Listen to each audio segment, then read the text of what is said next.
কারো যদি একটি বাড়ি ও 3টি ফ্ল্যাট থাকে এক্ষেত্রে যাকাতের বিধান কি? আমি একজনকে টাকা ধার দিয়েছি, প্রায় 3-4 বছর হয়ে গেছে, দিতে পারছে না, প্রায় 10 থেকে 12 লক্ষ টাকা। এখন কি আমার সেই টাকার যাকাত দিতে হবে?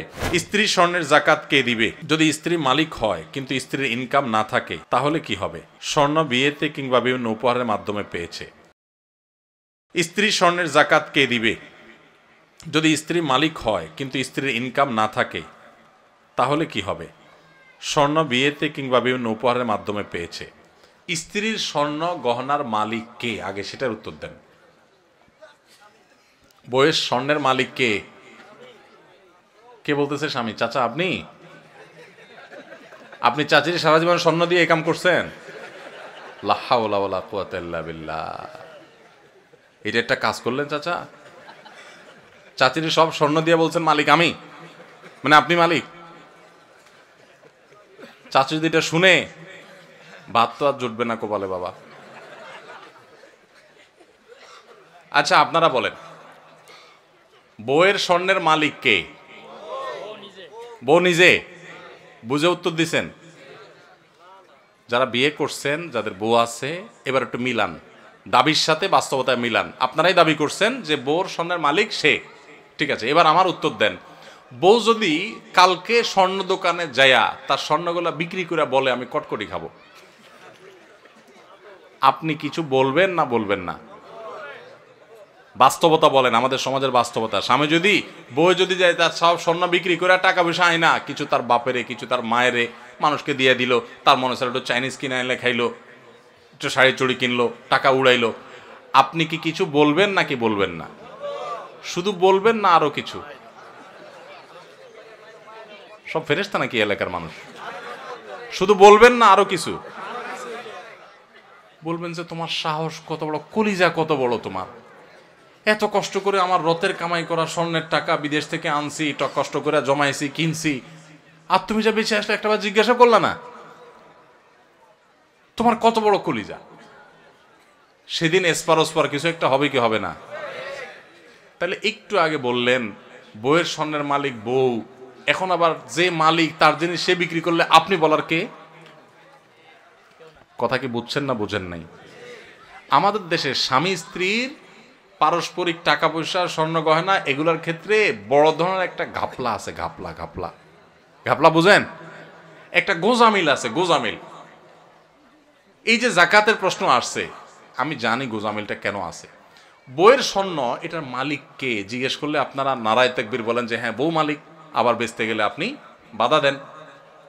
আবার বিদেশ যাওয়ার সময় বলেন যে স্বর্ণগুলো দাও, বেচে দিই, কত স্বর্ণ হয়ে যাবে। তো সে মালিক হলে আপনি নেওয়ার কে? আপনি তো তার কাছে দরখাস্ত লিখবেন, বরাবর ম্যানেজার অত্র বাসা, বিষয় ঋণ মঞ্জুরির আবেদন, জনাব যথাবিহিত সম্মান প্রদর্শন পূর্বক নিবেদন, এই যে আমি অধম গরিবের ছেলে, বিদেশ যাওয়ার নিয়ত করিয়াছি, আমার ভিসা টিকিট ইত্যাদির টাকা ব্যবস্থা করার ক্ষমতা নাই, মহান আল্লাহ আপনাকে যে স্বর্ণ গহনার মালিক বানিয়েছেন, অনুগ্রহ করে সেখান থেকে কিছু স্বর্ণ বিক্রি করে আমাকে ধার দেওয়ার বিনীত অনুরোধ জানাচ্ছি। আমি যথাসময়ে আপনার ঋণ পরিশোধ করিব। আমার ঋণ সুদমুক্ত ঋণ মঞ্জুর করিয়া আপনি বাধিত করবেন, বিনীত আপনার অধম স্বামী। আপনি তো এরকম দরখাস্ত লিখবেন, না লেখা তার স্বর্ণ নিয়ে বেঁচে চলে আসতেছেন। তাহলে বোঝা গেল মুখে বলতেছেন সে মালিক, বাস্তবে কিন্তু আপনার আচরণ দ্বারা প্রমাণ করতেছেন সে মালিক না, তাকে আপনি জাস্ট দিছেন, মনে চাইলে নিয়ে যাচ্ছেন। স্বামী স্ত্রীর অ্যাকাউন্ট একেবারে পরিষ্কার হতে হবে। অনেক মহিলা আছে ওই স্বামীর পকেটের টাকার ক্ষেত্রে একই কাম করে, মনে করে আরে আমরাই তো। এত সোজা না। স্বামীর পকেট থেকে টাকা নেবেন, স্বামীর পারমিশন লাগবে, এটা তার, আপনার স্বর্ণ আপনার, তার টাকা তার। আমরা এই সমস্ত কথা উঠাইলে, স্বামী স্ত্রী যদি এই সমস্ত কথা উঠায়, স্ত্রীরাও বোকা কিসিমের, তারাও বুঝতে চায় না, বলে তুমি কি আলাদা করে দিচ্ছ আমাকে? এটা কোনো কথা? এগুলো আমার স্বর্ণ, আমি যা ইচ্ছা তা করবো, ওইগুলো তোমার টাকা, তুমি যে এত এত দূর দূর করলে কি স্বামী স্ত্রী থাকা যায় নাকি একসাথে? বাঙালি আমরা অতি ভালো সাজি, অতি ভালো সাজি, এরপর যখন ভেজাল লাগে এবার টানাটানি শুরু হয়। ইসলাম বলে এই সমস্ত অতি ভালো সাজার সুযোগ, প্রত্যেকের অ্যাকাউন্ট তার তারটা, যার যারটা তার তার কাছে। বুঝেন নাই কথা? স্বামীকে আপনি মোহরের টাকা দিয়েছেন, এটা তার, তিনি যা ইচ্ছা তা করবেন। আপনাকেও চাইলে কিছু দিতে পারেন, ঠিক আছে মোহরের টাকা পাইছি, আমি বড়লোক হয়ে গেছি, তুমি গরিব মানুষ নাও, তোমার একটা দিলাম আল্লাহর রাস্তায়, দিতে পারে। তো স্ত্রীদের স্বর্ণের জাকাত তারা দিবে যদি তারা মালিক হয়, আর যদি আপনি তারা ব্যবহার করতে দেন। অনেক বিদেশি প্রবাসী লোক আছে, বিদেশ থেকে স্বর্ণটন্য পাঠায়, বউরে দেয়। আসলে বউরে দেয় হলো ব্যবহার করার জন্য। বউরে কি দেয়? মালিক বানায় দেয় না। মালিক কিন্তু সে, মতলব খারাপ, বেঁচে ফেলবে, এই জন্য বউর কাছে দেয় শুধুমাত্র। তাহলে এক্ষেত্রে জাকাত স্বামী দিবে যদি মালিক স্ত্রীকে না বানায়। ক্লিয়ার যদি বলে দেয় এটা তোমাকে মানা দিছে, তুমি মালিক। অবশ্যই সে যদি এটাকে যত্রতত্র বিক্রি করে টাকা পয়সা নষ্ট করে, যেমনি সেমনে খরচ করে, স্বামী হিসাবে অবশ্যই তিনি তাকে পরামর্শ দিবেন। সেটা হবে হিতাকাঙ্ক্ষী সুলভ, সেটা খবরদারি সুলভ না যে তুমি এটা কাজ করলা, যেন তেনভাবে করে ফেলছো, তোমারই তো জিনিস, তোমারই কাজে লাগতো, আর একটু ভালো কাজে লাগাইতা, আরো দাম বাড়তো তখন দাম পাইতা, আমার একটু জিজ্ঞেস করতা কোথায় একটু বেশি ভালো দাম পাওয়া যায়, ইত্যাদি ইত্যাদি। হিতাকাঙ্ক্ষী সুলভ আপনি সেখানে কথা বলতে পারেন, সেটা না করে আপনি করেন কি খবরদারি সুলভ। ঠিক না বেঠিক? এগুলো করা যাবে না। তাহলে স্ত্রীর গহনার জাকাত স্ত্রী দিবে। এখন প্রশ্ন হলো স্ত্রীর গহনার জাকাত যে দিবে, বেচারে টাকা পাবে কই? উত্তর হলো মোহর দেন নাই নিশ্চয়ই। মোহর যদি দিতেন তাহলে মোহরের টাকা থেকে রেখা রেখা সে খরচ করতো, জাকাত দিতে পারতো। আবার মাসে মাসে বউরে একটু হাত খরচের টাকা তো দিবেন, সেটা থেকে সে দিতে পারে।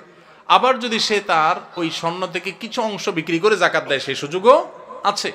আবার স্বামী যদি তার জাকাতটা দিয়ে দিতে চায়, সেই সুযোগও আছে। তবে তাকে বলতে হবে যে তোমার স্বর্ণের জাকাত আমি দিয়ে দিলাম, নিয়ত করে নিবে, সে জাকাত আদায় হয়ে যাবে। আমি একজনকে টাকা ধার দিয়েছি, প্রায় 3-4 বছর হয়ে গেছে, দিতে পারছে না, প্রায় 10 থেকে 12 লক্ষ টাকা। এখন কি আমার সেই টাকার জাকাত দিতে হবে?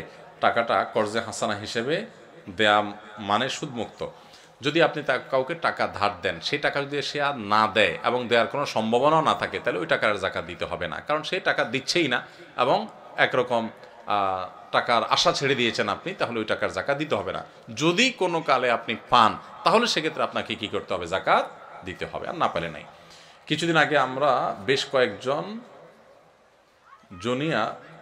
জানাজার সালাতের উদ্দেশ্যে সফরে বের হই। জানাজায় উপস্থিত হওয়ার পর দেখতে পাই 10 মিনিট আগে জামাত শেষ হয়ে গেছে। এমত অবস্থায় উক্ত ওয়াক্তের সালাত আদায় করে তারপর জানাজায় শরীক হতে হবে, নাকি জানাজা পড়ার পর ফরজ সালাত আদায় করা যাবে? আগে ফরজ সালাত আদায় করে পরে জানাজার আদায় বিষয়টি কি উত্তম না অনুত্তম, ব্যাপারে কি জায়েজ না জায়েজ বলতে চাই। ভাই, ফরজ নামাজ সময় হলে আগে ফরজ নামাজ পড়তে হবে। কারো যদি একটি বাড়ি ও 3টি ফ্ল্যাট থাকে, এক্ষেত্রে জাকাতের বিধান কি? বাড়ি কিংবা ফ্ল্যাট, এটার ভাড়া দিয়া তার সংসার চলে, এরকম যদি হয়, তাহলে সেক্ষেত্রে তার ওই বাড়ি বা ফ্ল্যাটের মূল্যের উপরে জাকাত আসবে না। কিন্তু ফ্ল্যাট বা বাড়ির যে ভাড়াগুলো উঠে, এগুলো থেকে তার সংসার খরচ হওয়ার পরে যদি জমে, এই জমানো টাকার উপরে কি আসবে? জাকাত আসবে। তাহলে মূল বাড়ি বা ফ্ল্যাটের যে দাম, ওইটার উপরে জাকাত আসবে।